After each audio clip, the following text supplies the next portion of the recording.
I wanted to tell you this earlier, but I feel like it was something that would be good to say on the pod. I don't know why I was thinking about this. Just being like, probably just reflecting on like what, like being more intentional with like who I want in my life. Like you and I are both very much like, this is what we want and we're not settling for anything less. And then we do. And then we're like, why? Why did we do this to ourselves? Like, So I was thinking about that and I'm like, specifically with like the current dalliance is pushing, like I am specifically not making things more like intimate or like a, and I was like, because that is my immediate, like you and I are the same. We're very impatient. We're like, I want certainty now. I want to know where I stand. I want this now. I don't want to wait. I want it now. Right? And I was like, is it that we are impatient? Or, and this is going to hurt your feelings, it hurt my own feelings. Or is it that we were in relationships where we were not getting what we wanted? So we're trying to get to that point faster without having to invest too much. So we know whether or not that person is going to give us what we need. You're right. I'm mad at you. You're right. 100%. I thought about that. I was just thinking about it and I'm like, well, that was rude. Welcome back, everybody. This is Erika. And this is Sarah. We are living understaffed, and this is the chaos we can't clock out of. All right. It's fine. Good enough. I feel like it's one of those things, too, that we're going to have changes over the next, year or two that, we'll come up with little catchphrases like that, too. Yeah, like we had that one for the last year. We'll have this one for a while. Something else will come up and that'll be like, oh, that is us right now. And yeah. That it is. So I've actually had inner monologues with myself on a regular basis, just from like different reels and stuff that I come across and different, like I follow a lot of therapist accounts that are like, this is gaslighting and this is narcissism and this is, all these things. And so I can't remember, this was a minute ago. I can't remember exactly what they were saying, but it was along the lines of like, there's two edges to a new relationship, whether it's courting, whether it's dating, whether it's whatever fucking terminology you want to put onto it. In the dating world, we're not getting any younger. And I don't give a shit about age, but it's my patience that I have less of. And it's not necessarily that I want to jump to, from square one to square 30. It's not necessarily that I want to do that. It's I want to get all of the bullshit out of the way. So like, number one question, especially in a military community, are you fucking married? Are you married? For real. Right? And if they say yes, that's my cue to exit. Thank you so much. I will not be that person for you. Right? Sweet. So that's a step of bullshit out of the frame. Right? But then it's like, okay, what are your long-term goals? Do you want kids? And if they say yes, then I'm exiting because that's not a part of my future. Right? And so it's those questions that I want to have answered in the beginning so that my own time isn't fucking wasted. And then I can sort of like move on to another possible candidate or move on to more focus on a hobby or myself or working out or whatever, because inevitably I am understaffed. So like, I just don't want to waste my time in that sense. On the flip side of that, I am impatient. And so there's people that are like, I've seen accounts and different people being like, you're not getting any younger, get the bullshit out of the way. But also like, that's kind of the fun in dating and courting that you're like, you're still doing all of the flirty shit and all of like the honeymoon phase stuff. Yeah. There's a happy medium somewhere in there. And I just haven't quite found it. And then for me personally, now I'm in that era of like, I don't give a fuck if I'm dating or not. I have toys. I don't need penis and see you later. Because I'm just, Yeah, I'm over it. Yeah, like, I have friends, we just had a mac and cheese party, not the type of macaroni and cheese you're thinking about, like, actual mac and cheese. Mac and cheese, like, a whole bunch of different kinds. It was amazing. It was fucking top tier. It was so good. And then we went out to the closest thing that we have to a club, and we, had a great fucking time. Like, it was fantastic. We had a great time. No men were involved. Which I love. I personally want to have an existence that passes the Bechdel test. And I don't think a lot of people do, or men do specifically. And that's a requirement for me. Love it. Love it. Like, and it's difficult because the things like oh, I'm getting deep for my own self, and this is very uncharacteristic. Listeners appreciate this. Emotions are not a thing I like. I did not have emotional safety and intimacy in my relationship. I did not have it. Like, there are things that I never told him because I knew I couldn't. And I was always hoping that I would be able to, but that is an expectation on my part, right? Like, he never said he was going to. I just assumed. So that is on me, right? To a certain extent, but continue. Yes. I mean, he should have grown as a person and realized that that was important and want to do that for other people. But me assuming that he would do that, like, I definitely was guilty of loving him for his potential and not who he actually was.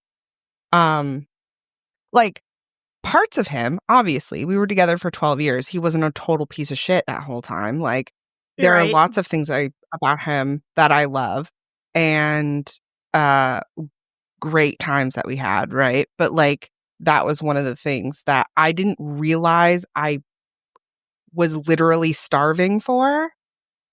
And I also went from a family that was like that I was not emotionally safe with them either. So now in my 30s, like, that is something that's very important to me. Like, that is something that I really want. And I can't rush that because I have a very difficult time opening up to people. Just in general. And so it's like, okay, I have to do some healing, some self-reflection, because it is unfair to get to a point where, because it's two things, right? Like, men and the patriarchy have, like, systematically traumatized women. Like, women everywhere are like, we can't go out by ourselves. We have to lock our doors. We have to have a buddy system. We have to do all of these things. And that's not even including, like, women who have been in abusive relationships or men who just don't do the work and women have to. Like, that's all of that stuff, right? And then what happens when you meet a good guy and you're like, I don't believe you. So is he supposed to put up with however long it takes you to be okay, like, to actually believe him? Because being with a person who over and over and over again questions your intentions, like, you're doing something and they're like, well, you're just doing it for this reason or whatever, is a really shitty feeling. Yeah. And how long are you supposed to put up with that before it, like, erodes your, like, self-confidence in your relationship and stuff like that? So, like, yeah, I don't have an answer for that. It's just something I've been thinking about. Because to a certain extent, I'm not willing to just be like, well, I'm just going to trust you because it's kind of shitty to not. I'm not doing that. I'm not saying you should do that. But at what point should I sort of try to take risks with intimacy and trust? Like, at what point? And obviously that's different for everybody and it's different for every relationship, but it's just like, I think that's something that people don't talk about enough, because it's either all men are trash or like you're married and you have a really awesome relationship, like, and he's the best guy ever. There's no like how, but what about all the gray in the middle? Yeah. Yeah. For a long time, even during my marriage, I had a really hard time with my ex. When he was nice to me, I was suspicious. And I remember vividly, I remember conversations of like him doing something nice and me straight up being like, why are you being so nice right now? Like, what's happening? And then I would, and it not every time, but I would figure out either the same day or days later that he was being nice because he wanted something or because something was happening that he was a part of and it affected me. Like, that's not okay. So, like, Gordo McJean Jacket, he is very nice to me. Very nice. And I catch myself, I mean, I've been divorced like 3 years, but I catch myself sometimes that I'm like, why are you being so nice? But I'm like, because he genuinely is nice, Sarah. Calm down. Yeah. Like, so I think, and it's going to be a different answer for every person. For me, I think it's just a matter of like time. And there is an uncertain level of trust that I realize that I'm putting out there for the general population, not just in men, but also for like new friends and new acquaintances, that it's like, you know, networking in general, you're getting to know a lot of people across the board. And so for me, it's more of like a time thing. And I'm, true to the tattoos that we got in February, I'm now in a much more like patient mindset where I'm allowing them the space to show their true colors at whatever rate it is, Yeah. It's not always easy, but that's kind of, yeah. I am definitely guilty of orchestrating situations so that they show up as their best self and then being like, oh, he was so nice to me. He was so great. And it's like, no, it's because you made that situation so that was the easiest thing he could do. Which again, that's me. But also like questioning when men usually, because part of it is that men in my life have always been untrustworthy, but also I'm attracted to men, so against your will. Against my will. When a man does something nice for me or puts in effort for me, I still assume that it's to manipulate me or it's transactional. Like, if I don't like have sex with them, then they're going to be upset, or they're only doing this on the like contingency that I am going to do this thing for them, not just because they enjoy me as a person. And that is very, very difficult to sort of like I know I have lots of friends. We both have a ton of friends. We both have a ton of people in our lives that are like, you're great, you're awesome, you're hardworking, you're funny, you're smart, you're beautiful, you're all of these things, you're great to be around. But when it comes down to somebody who is getting to that like intimate part of you, that's getting to know the part of you that you don't, not like, Emma refers to it as like the glittery, shiny you versus the like underneath the glittery, shiny you. Like, what is the real part under there? It's like, you just can't trust it. And that, again, part of it is I think they should prove themselves, right? They should prove to me that they are trustworthy to see that part of me. Like, they need to earn that. But at the same time, like, at a certain point, how much trying is how much earning is too much? When does it become punishment? See, and then so it's a double-edged sword, regardless, because every person is going to be different, especially on the receiving end. Yeah. You know? And Yeah, I think that's another thing. Like, today I bought myself flowers. I can buy my own flowers. Absolutely. I can take myself, like, I can take myself out. I can do all of those things myself. Mm-hmm. I want you to put in the effort. I want you to show me that you listen to me when I talk to you. I want you to show me, like, that you think about me when I'm not there. Those are things that I want. Like, I don't expect you to spend a lot of money on me.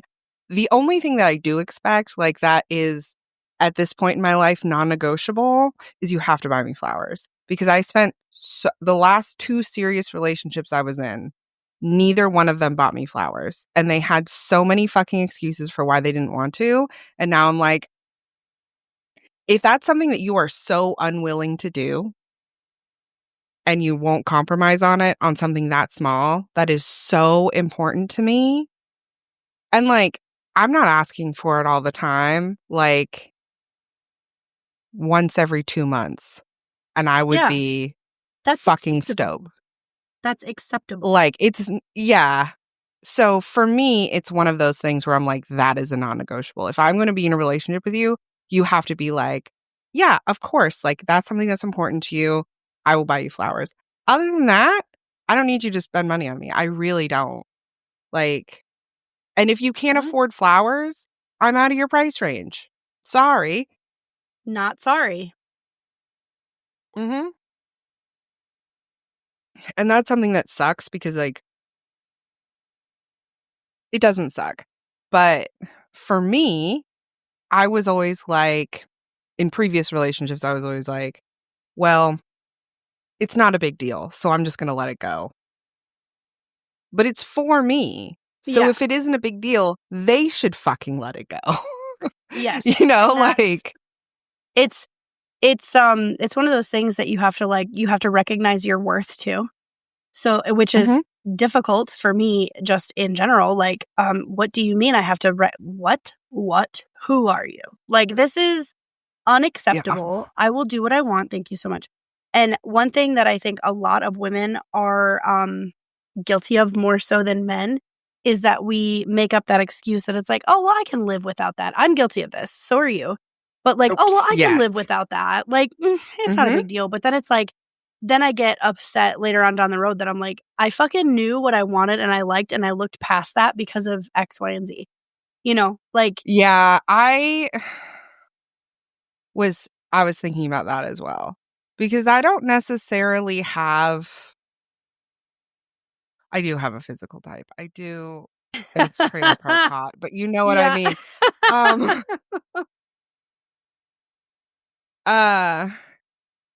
But that is like visceral. I saw you and I'm like, that one. Yeah. When it comes to people that yeah, yes. But at the same time though, like, I am very much like, I want you to be bigger than me. I want you to, like, it's okay if we're like close to the same height, but you have to be bigger than me. I want to be able to wear your t-shirts. And they don't have to be oversized, but they have to fucking fit me. And a previous dalliance, I don't even remember what I said. I was like, he's like, oh, are you spending the night? And I was like, I didn't bring my pajamas. And he was like, oh, like, you can borrow one of my shirts or whatever. And he brought me one. And I was like, oh, thanks. And he's like, yeah, I had to find one that fit you. And I'm like, I would have gone home. Excuse you. It was JD.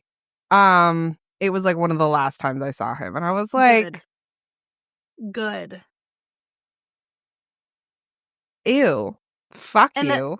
The shitty thing is, any relationship, friendship, acquaintance, dalliance, meat locker, any relationship, they could be showing you exactly what you want to see for weeks, for days, for months, for years. And then some of those other colors, whether or not they're their true colors, but some of those other colors come out.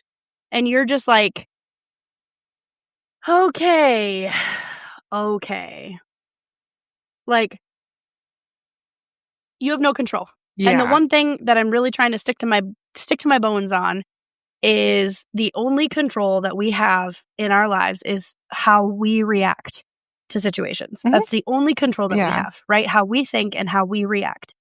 And I don't know if because I'm constantly repeating it to myself and to the people around me, or if it's actually like setting in, but I do feel that my patience just in general is growing and that I'm less reactive to situations, whatever they may be. If they're at work, if they're at home, if they're, whatever, if it's dating, like I'm much less reactive. And I appreciate that I want to have more patience. Mm-hmm. So, and again, going back to the let them thing, like it's more, I'm more, instead of being like, what do I have to say to make this man treat me the way that I want to be treated, or do the things that I expect to be at this level of emotional entanglement, and more like, he clearly isn't showing up the way that I want my person to show up, and why he's not isn't really any of my business.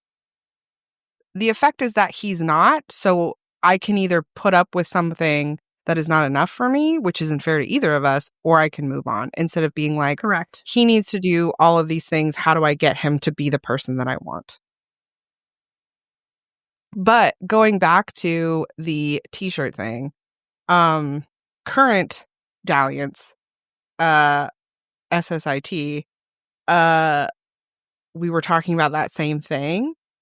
And he was like, what did he say? It was like, of course, you can wear my t-shirt, but it's not, he's like, it's not going to be oversized or anything. I haven't been to the gym in a while. Putting the blame on him, like he's not big enough. And I was like, that is the way to say that. That is the way to say that. Please and thank you. I have so many points to give him right now. So many points. He fucking deserves them. He really does. He really, really does. Are you okay? So I know we're kind of recording and kind of not, but are you okay if I make that a reel? Because that's adorable. And I know he'd be proud to be like, oh, I'm in the episode again. Like, I know. Yeah. But okay. I just want to make sure. Okay. Yeah. No, he would like it. Yeah, what was it? I sent you the Forged of Moonlight thing, right? Yeah. Yeah. Amen. And he was like, yeah, I can't take credit for that. I didn't write it. I just, like put a bunch of them together. I was like, you spent a bunch of time on Instagram fucking up your own algorithm to find things that you knew I would like, put it together to say something to me you knew I would like. Shut the fuck up. Shut the fuck up. The effort. The effort. Hot. Hey friends, let's talk about something we all cherish, our memories. Whether it's old family photos, home videos, or those special moments that define our lives, they deserve more than a shoebox or a cluttered cloud drive. That's where Forever comes in. Forever is your permanent digital home for preserving, organizing, sharing your most treasured memories without ads, without data mining, and with a guarantee for generations to come. There's a need to digitize old photos and home movies that have been stuck on that VHS. Forever makes it easy. Do you want secure private cloud storage? You pay once and you own it for a lifetime plus 100 years. If you love creating custom photo books, I definitely do. Gifts, coffee cups, blankets, keepsakes. Forever has the options that you'll love. If you want the best deals, join Forever Club. Not only do you get nearly 5% off everything, but you also earn free storage every 3 months and get access to exclusive calls with the Forever founder. So your memories deserve more than just a temporary fix or a thumb drive that we've lost. Or, I've even worked with a couple people that their external hard drives have all of a sudden stopped working. So let's try to avoid that. You deserve forever. And the link is in the show notes, and we'll link it to this video as well. Good luck out there. Let me know if you have any questions.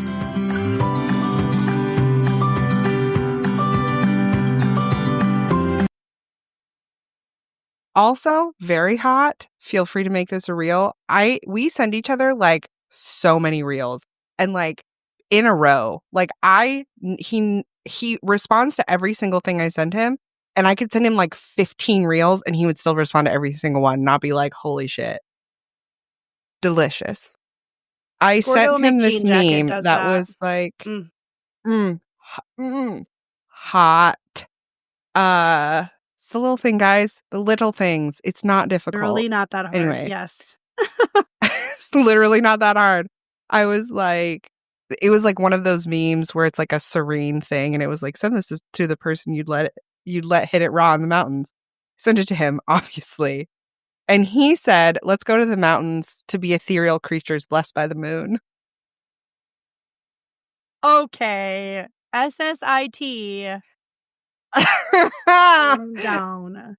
Wow. And then I sent him another one that was like, what's something that I do that like really turns you on? I think it was like another Instagram reel, and he was like, it's probably when you look at me with your when you look at me, it's your eyes. Or like when you allow yourself to fully like release for me, like when I'm like in it, right? Because that doesn't always happen. I'm like,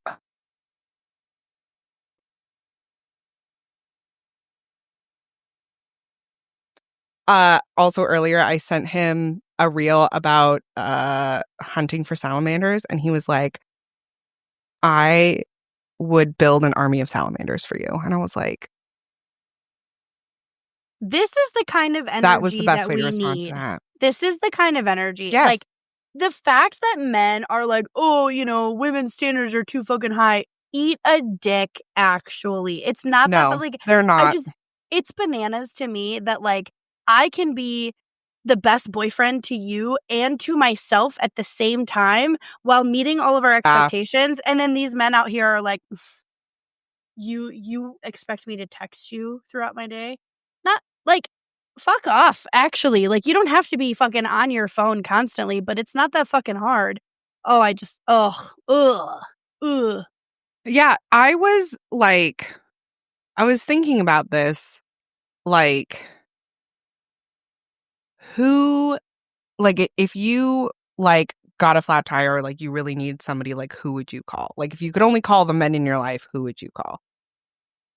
I am lucky, because we talked about this last week, too. Me, particularly, I am lucky that I have several men that I could call and depend on, and there is no sex in exchange, no physical, no dinner in exchange, no nothing. Like, I would insist on being like, let me buy you lunch this week, or like, let me take you out for a beer or something. Like, I would insist, but like, there would be, I'm lucky that I've made like that little bit of network here. And because I have no family, I have no family here. So it's like, all right, sorry, I interrupted you. Go ahead. No. I was talking about, like, there were several times where I was having a hard time for whatever reason. And I'm not the person where that's going to call you crying. I'm the person who's like, hey, I'm feeling some type of way. Do you want to do something or whatever? But you totally don't have to if you don't want to. It's totally fine. I'm totally fine. Don't worry about it. And every time he's been like, yeah, sure. Like, I'll walk around Walmart with you, or I will sit next to you while you do your puzzle or whatever. And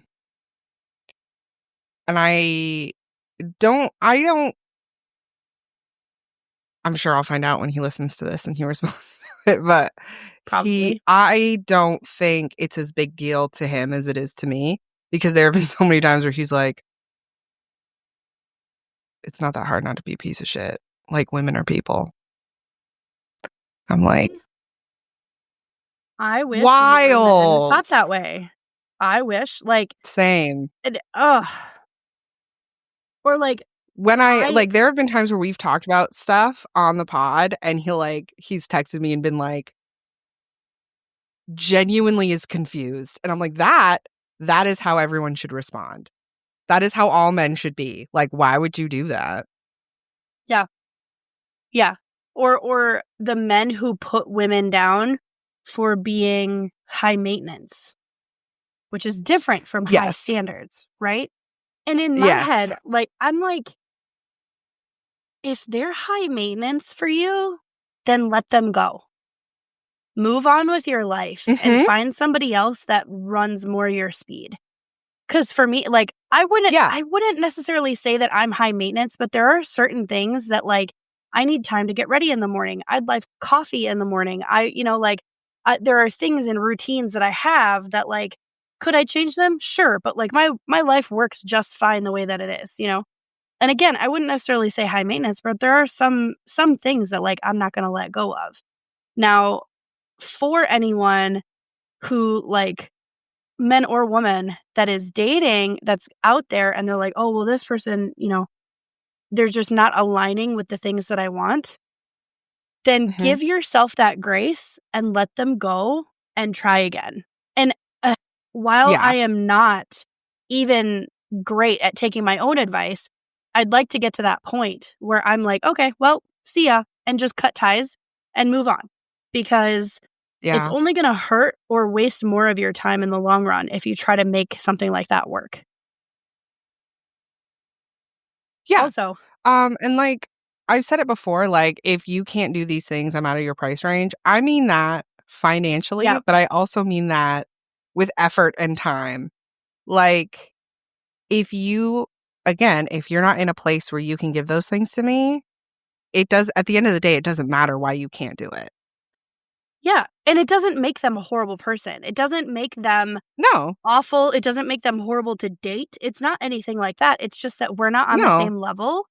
And if you do... Or we're just not right for each other.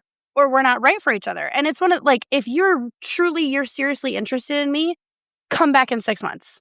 Like, do what you got to do to get to wherever you think you need to be, but then contact me in 6 months and be like, hey, I just don't, like, I don't know. Also, I will say that, like, current dating culture out there, especially for, like, all of the fucking apps and the instant, and we're all guilty of this just on social media in general, but the instant gratification of everything that you receive and all the notifications that we get on our phones, and we're in a horrible culture right now as far as, like, dating. And so, again, one of those things is, like, that patience thing where I'm like, I don't have to hear directly back from someone because I also have a fucking life.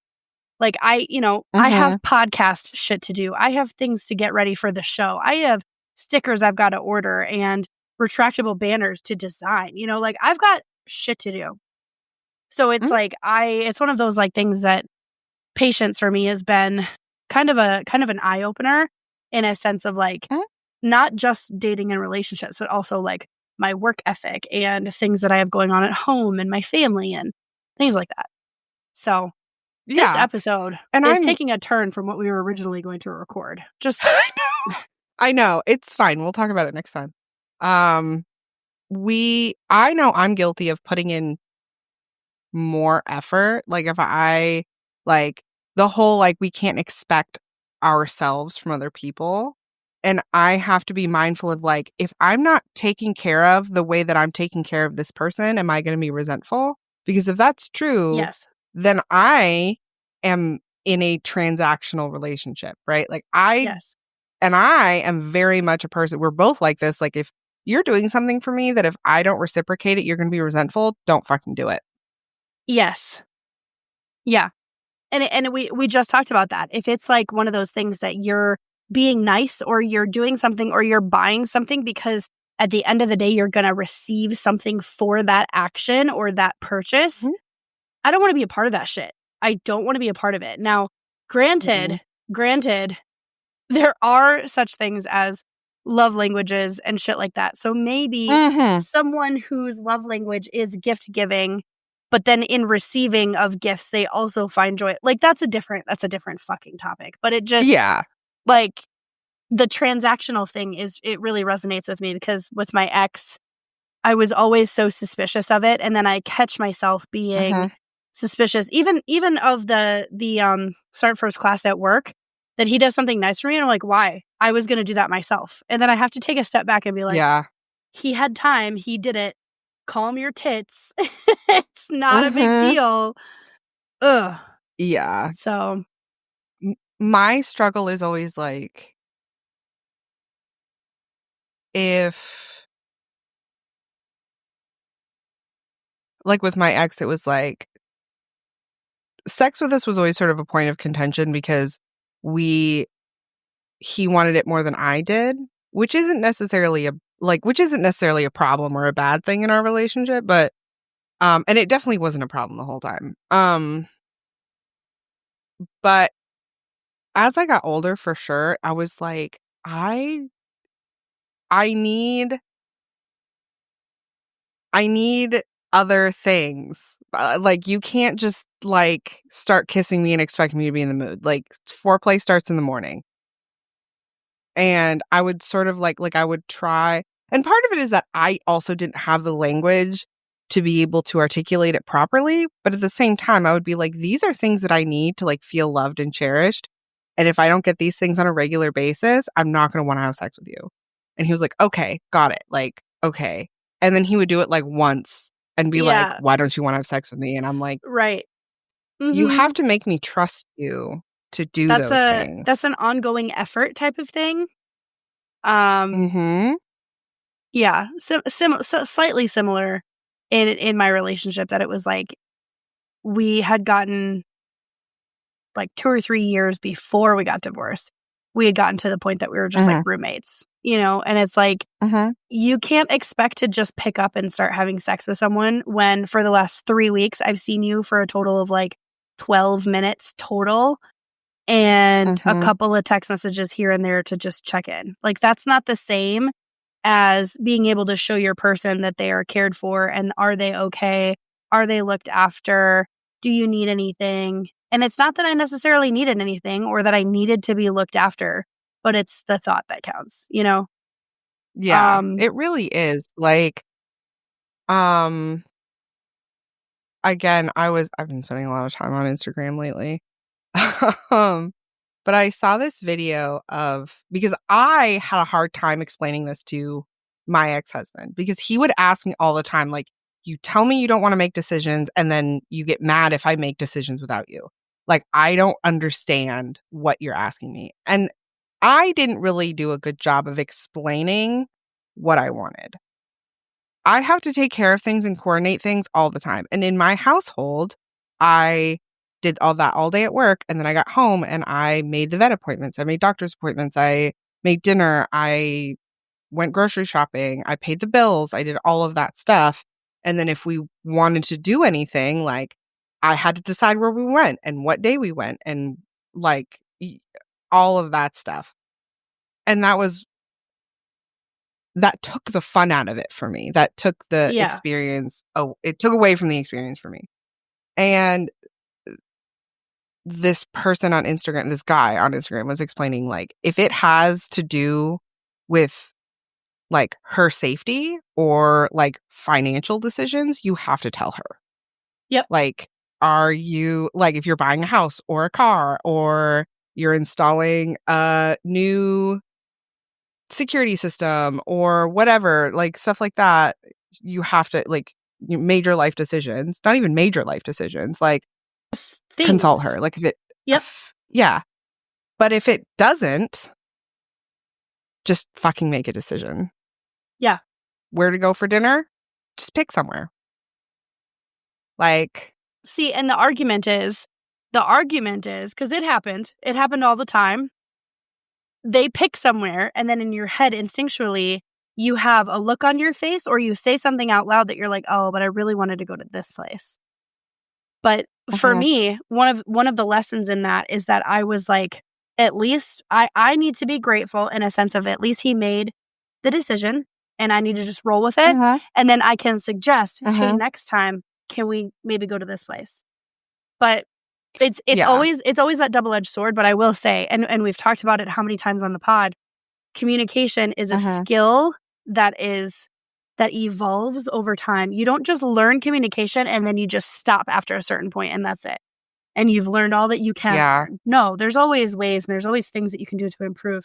So like, I know that there's those conversations just from previous relationship that I'm like, I know that I can be more forward and more pragmatic in my conversation skills with my person to be like, I really like this restaurant, but I don't want to eat it 5 times a month. Like, that's one of those things that it's like once or twice a year for me. Now, for them, maybe they want to eat it 5 times a month. Fine. Then you need to have friends and go by yourself because I'm not going 5 times a month. Yeah.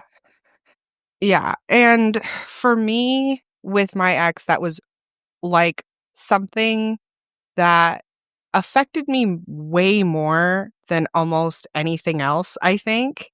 It's not anything else, but it's one of the things that still I find makes me really emotional when I think about it. Is like we had that argument a lot. Like I'm like, I don't want to have to plan all the dates we go on. Like I don't want to have to do it. And his excuse was always like, well, you don't like the places I pick. But he always picked places or food that I didn't like. Yep.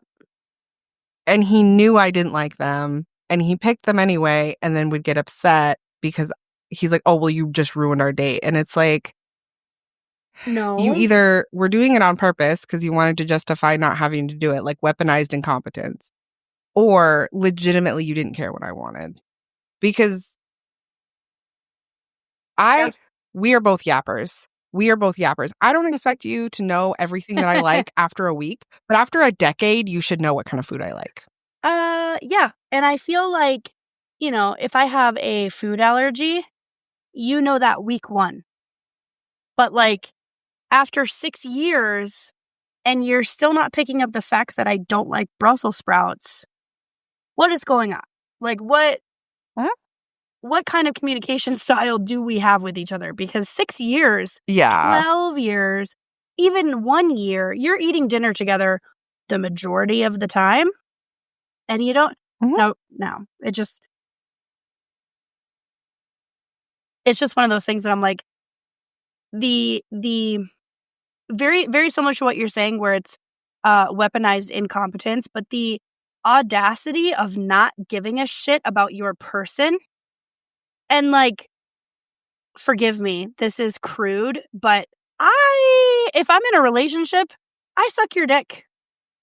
You're fucking welcome. How about you learn what my favorite color is? Or how about you learn that like, I really love pasta and my bougie ass will go to Fazoli's any day of the week. Like I don't give a shit about that stuff, or that I really like hiking. Like it's not that fucking hard.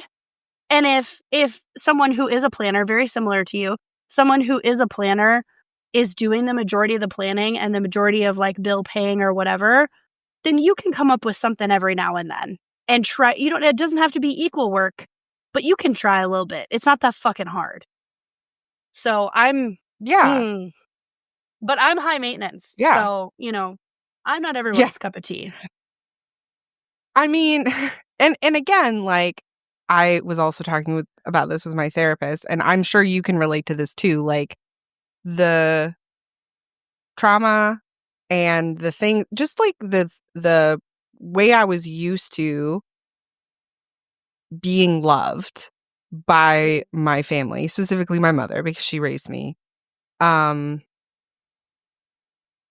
then going out on my own and picking someone who is very familiar, sort of, he did a lot of shit was shitty to me. But it built on the foundation that was already there. So having to deconstruct all of those things, like what is all him, what is both of them, and which one, like, and how that affected my reactions and like why it took me so long to like bring things up or whatever. Or why I didn't see something that was hurting me that I didn't bring up because I just didn't want to be a problem or didn't think that I deserved that or whatever. Like, why am I upset about this? I'm just going to not say anything about it. But the food thing really got me, and it still does because of all the other things. But it always makes me remember I don't like spaghetti. I hate spaghetti. It is one of my least favorite meals. My mom has never remembered that I don't like spaghetti. Every time I go visit her, the first thing out of her mouth is, why don't we have spaghetti?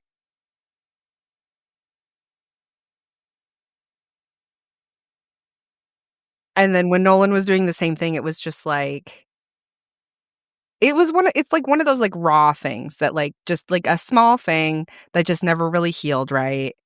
And then it was like ripping off a scab every time. And that's work that I have to do because there are going to be lots of other people in my life who are not going to remember that I don't like spaghetti or aren't going to remember that I love Mediterranean food or I don't like fettuccine noodles. Like there are so many people that are not going to remember those things and that's fine. But how do I like tell someone that that's really important to me, even if it's really small? But also check myself because that is a reasonable mistake to make, especially in the beginning of a relationship. And I'm not a fly off the handle person. I will shut down and not trust you with that thing for a really long time kind of person. I have an on the spot question for you. Mm-hmm. You're dating someone and they say, hey, babe, don't worry about dinner. I got you. Just come to the house when you're off work. Grab a pair of clothes, whatever. We're just going to hang, maybe watch a movie, maybe Netflix and chill. But you get there and it's spaghetti and garlic bread. Do you eat it? Or do you explain to them, kindly, we're going to go get chicken nuggets instead?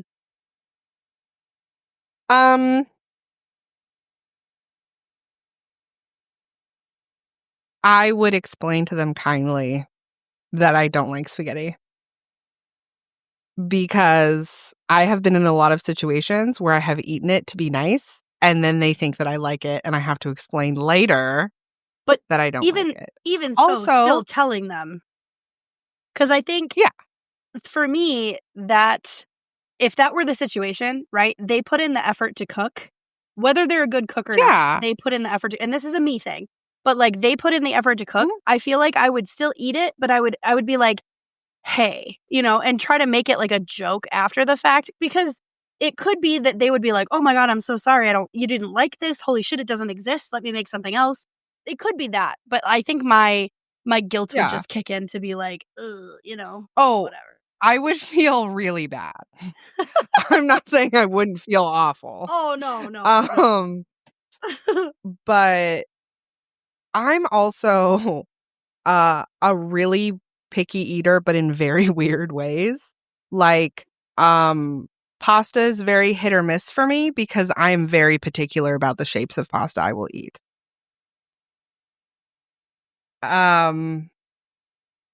Or like I like tomatoes, but I don't like cooked tomatoes. Unless they're like lightly cooked or like seared or charred or something, then that's okay. But if they're in like marinara sauce or any kind of red sauce, disgusting. I can't eat it. Especially if it's on cold pizza. Hot pizza, it's okay. Cold pizza, I can't do it. Yeah. Tomato soup, delicious. But like it is one of those things. I can explain all of my weird food preferences to you if you would like. But like, I'm not going to like off the bat be like, my food preferences are unhinged. And I know that, but I'm not going to change them. No. And you shouldn't have to. So you're just going to have to deal with it. No, on the flip side, I have been in that situation where like my ex refuses to eat vegetables unless it's corn from a can or green beans from a can, right? And like he might have changed. I don't know, whatever. But like while we were married, it was one of the most frustrating things on the planet. And y'all can come after me. Y'all can come after me for being an awful fucking wife. But was there a time that I started to boil a whole ass head of cauliflower and then mix it into mashed potatoes? Because A, he didn't know the difference. But B, at least he was eating some kind of fucking vegetable? You're damn right I did. You're damn right I did. And if he ever listens to this, I'm not going to apologize for it. I think we might have joked about it at one point. But like, in the grand scheme of things, I shouldn't have to take care of a person and hope that they eat their vegetables. That's fucking obscene. You are not a child. Like, I'm not trying to take care of a kid. You know? Like, yeah. That's ridiculous. That's where my points of contention came in, where it was like, you're a grown-ass adult. So that's a different conversation for a different day. But I did the same thing with Nolan. Because he was the same way. I am definitely like, it hasn't been long enough, I think, where I have a really firm understanding of what I want. And I don't mean like, oh, I'm not over the relationship or whatever, but I don't know what I want. I'm not solid enough in that to be able to give a good answer yet, I don't think. But one thing that I do really want is I am very capable. I'm a very capable person. I'm a strong, independent woman. I don't fucking need anybody. However, I do want to be in a relationship where I know that if I need help, I can ask for it. Without someone being like, oh, well, why can't you just do this? Or like, whatever. I want them to want to help. I want them to want to help me and to make me feel safe and secure. I want them to want that. And when I was with Nolan, pretty much the entire time, unless it was very convenient for him, if I was upset, he was annoyed. And that fucked me up a lot. Yeah. And I have to do a lot of work around that, because if I can't communicate my feelings or I can't be open with somebody, then I can't expect them to know that I need help. I have to be able to ask for it. Yeah. Yeah. I think that every single person has like, and I've been using this word a lot, so I apologize if this is getting to be too much, but every person has seasons, right? Like they have different things that they go through in their lives. And I think that just, especially between the two of us, like with life experience, with the way that we were raised, and everybody is raised differently. Everybody has, their quirks, and every family has its drama, and every, like, what does Tolstoy say? Oh, God. He says it at the beginning of Anna Karenina. Every family has every family has its struggles in its own rights, or fuck me. Tolstoy family quote. God, I'm an idiot. Why can I not remember this? All happy families are alike. Each unhappy family is unhappy in its own way.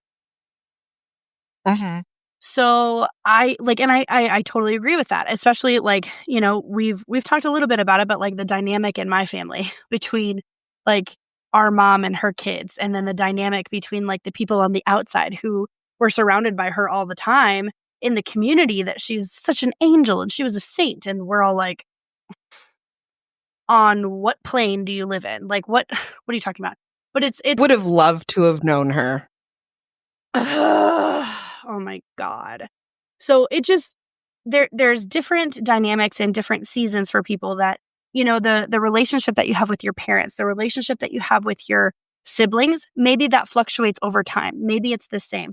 Maybe you guys hate each other forever. Maybe it's, maybe you don't have that relationship with your parents or your siblings. Maybe you don't have any siblings. Everybody has their own upbringing and their own flavor to bring to this life, right? And so over time, you go through those life experiences. You go to college, you don't go to college, you have boyfriends, you have girlfriends, you have kids, you don't have kids, you have this job, you have that job, you're homeless, you're going through all of these different seasons, and that all sort of shapes you into the person that you are, of course, because it's our life experience. The thing that I think I would like to cherish the most in a potential relationship is the growth of each other in those particular seasons. So, for example, my ex didn't meet my biological mother until we had been married already for 8 years. And, I would tell him stories. There's pictures from different seasons and whatever from her kicking my ass or, just whatever. And so I still remember vividly one of my grandmas and our aunt died within a few days of each other. So they had a double funeral. It was traumatic. It was awful. And I took my ex home for the first time in 8 years. And I still remember being really nervous about him meeting her. But after the fact, how wildly validated I felt when he was like, oh, she's batshit. I can absolutely see that she's putting on a front for all of these people that are in the house right now and for me. Because as soon as we got there and I introduced him, of course, there's a bunch of my siblings there. So I went and talked to them and I thought that he was following me. Bev had grabbed his arm and was like, come out here and meet everybody. And he's a grown-ass man. You can take care of yourself. You're fine. And yeah. He did very well. But it was after we left and we started driving back to Missouri, I was like, so? And he's like, yeah. And it was weirdly validating. So my hope, my goal is that if I end up in another relationship long-term, is that whatever season it is, whether it's me going through some dark times, him going through some dark times, whatever it is, that we can still come together as a partnership and learn and grow through those seasons. Because it seems like with my ex, there was, and I can't pinpoint it, but there was a time that we stopped learning and growing with each other. Yeah. And we just sort of existed together. So that's I know that there's a trust factor in there. There's a communication factor in there, but that would be my hope, is that the partnership continues to bond and grow together. Yeah. Yeah, me too. And again, I know we've talked about this on multiple episodes and multiple times on this episode, but it's everyone's line is different. Every relationship has a different where is the line between work you have to do and work they have to do to meet your standards. And everyone has different standards and they could change over time. You just have to figure out, and they change over time. So yeah. You have to be able to self-reflect and recognize when you are taking your mental illness or trauma or whatever out on innocent bystanders. Yep. Or is it something that they are doing that you are not being unreasonable for asking them to do or not do or whatever?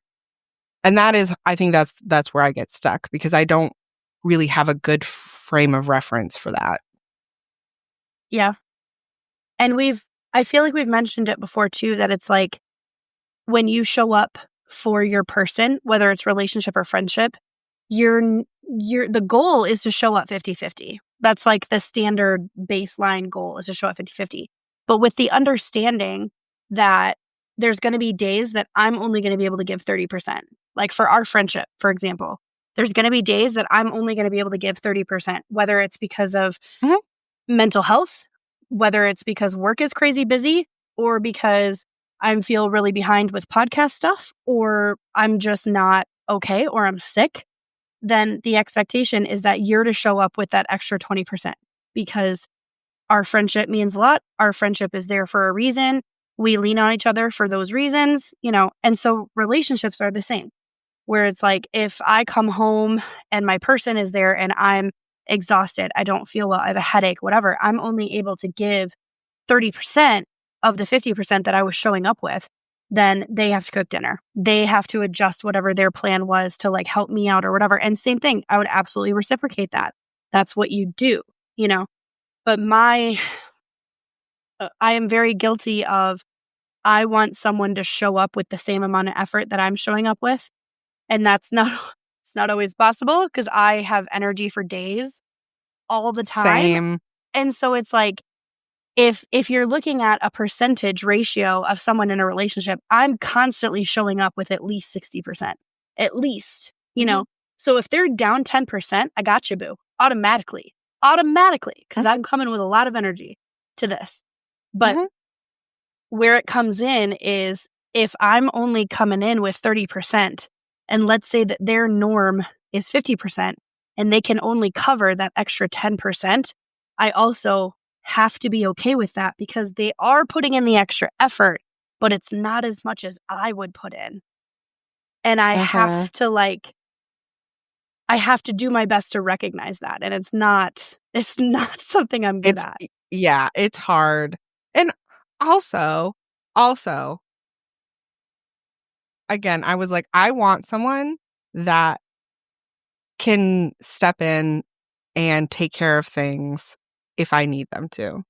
Like, I don't want someone to like take care of me all the time. I can take care of myself, but I want someone to want to take care of me when I need it. I want someone to want to do those things, to want to do things that make me happy, to do things that I like because they listen to me when I talk and they think about the things that I like and what makes me feel secure. I am not willing to be in another relationship where I have to sort of bring it to them on a silver platter and them still not do it. Yes. Like, I'm perfectly fine. Like, if we've been dating for like, or like we're not even dating, we're talking for like 2 weeks, right? You're like, hey, I want to bring you flowers. I don't know what kind of flowers you like.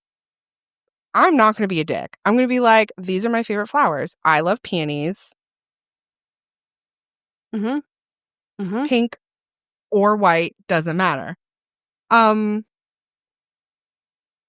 like, if we've been together for 7 years and you get me gas station carnations, I'm not going to be stoked. Like, at what point where you stop? It's like, I appreciate the effort, but it's not enough effort. It is an insulting amount of effort compared to all the things that I do for you. Yeah. So like, again, and that's something that everyone has to do. And that is also hard because it's different based on every person and every person you're dating and every relationship, and every phase of your relationship is different. And that's not if you have kids, because that is totally different, because it changes the dynamic completely, because then you have more people in the equation, right? So it's just anyway, I've been thinking about it a lot. Fuck shit. And I've been hurting my own feelings a lot, I guess. Moral of the story. Yeah. Reflection is a bit. We've also had this conversation quite a bit that it's like, I'm doing my best to regularly check in with myself as far as like where are you at today mentally? There's a lot of things going on at work that are stressing me the fuck out. And so I'm like, I try to check in with myself that it's like, all right, where are you at? Like, do we need to take a step away from the computer and actually do some breathing exercises? Do we need to make sure that we're eating not bullshit every day and try to eat like a protein shake at lunch instead of nothing and peanut butter M&Ms. Like, so I that is a tool that I'm using with my therapist right now, that it's more self-reflection than anything, to just kind of check in. And it does hurt my feelings a lot that I'm like, I know that I, quote unquote, need to be more of an adult and like make better decisions, like not having 6 energy drinks a day. Like, Yeah. But I don't want to. That's how I live. It's how I function. It's, for the record, I don't have 6 energy drinks a day. I can't afford that. But it's just like, I don't need to have an energy drink twice a day. I like how that's the barrier. Well, honestly. But like, I have coffee and I have all these things. Like, I don't need that. But do I need to drink more water? Yes. And I don't need my book boyfriend to remind me of that. That's not a thing. I mean, it is a thing, but I need to do better for me, not for my book boyfriend. Yes. So like, yes. That's one of the things that has really been hurting my feelings recently, that I'm like, the whole let them thing has really become, it's resonating more and more and more with me recently. And it's hurting my feelings too, because the reflective version of my brain is kicking in a lot more, and I don't like it. I want to be oblivious to my stupid, and it's not working very well. Yeah. Yeah. Yeah. All right, that's it for us, guys. Thank you so much for listening. Remember, we have merch, and check out our Linktree, and send this to anyone you think you would like it. Comment on socials, read the reviews, and Primal Queen, who Sarah and I are both taking. We both really love it. We have a discount code, and it helps you out, helps us out. Please do it. 25% discount code. 25% discount code, which is a lot. And it's pretty reasonably priced anyway. As a person who's notoriously cheap about self-care. Correct. Anyway, we love you, and without you, we would be potting into the void.